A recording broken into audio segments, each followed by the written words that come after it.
북한이 유엔 결의를 위반하며 아프리카 세네갈에서 불법적으로 외화벌이를 하는 실태 단독 보도해드리고 있는데요. 오늘은 열악한 노동 환경에서 일하며 북한 정권을 위해 돈을 벌고 있는 현장을 전해드리겠습니다. 세네갈 현지에서 함지아 기자가 취재했습니다. 세네갈 다카르 도심에 있는 고급 주택단지 내 위치한 북한 노동자들의 숙소입니다. 건물은 구조물에 시멘트를 바른 임시 형태로 화장실과 세면시설이 숙소 안에 있지 않고 다른 건물에 있어 북한 노동자들은 건물 밖으로 나와 출근 준비를 해야 합니다.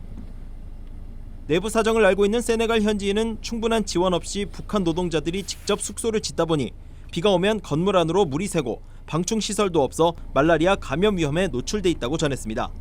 또 북한 노동자들은 외부와는 철저히 차단된 생활을 한다면서 한 달에 한 번 시장에 나가 중고 옷가지 등을 구매하는 경우를 제외하곤 외출은 전혀 없다고 말했습니다.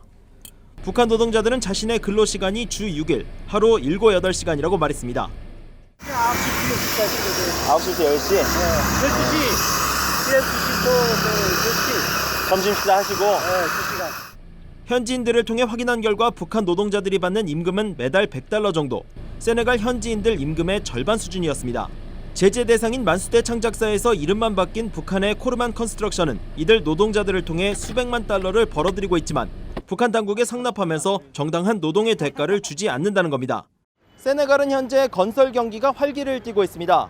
이에 맞춰 북한 노동자들도 호텔과 주택 등 여러 건설 프로젝트에 투입되고 있습니다. BOE는 이번 사안에 대한 세네갈 정부의 입장을 듣기 위해 세네갈 외무부를 찾아갔습니다. 그러나 세네갈 정부 측은 대부분 모른다는 입장이었습니다. This is something very totally new that you get informed. Your contact is? 국제사회는 북한 정권이 이렇게 벌어들인 돈을 범죄 자금으로 사용한다고 지적하고 있습니다.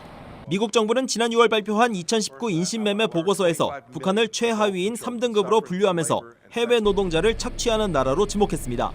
세네갈 다카르에서 BOE 뉴스 함지아입니다.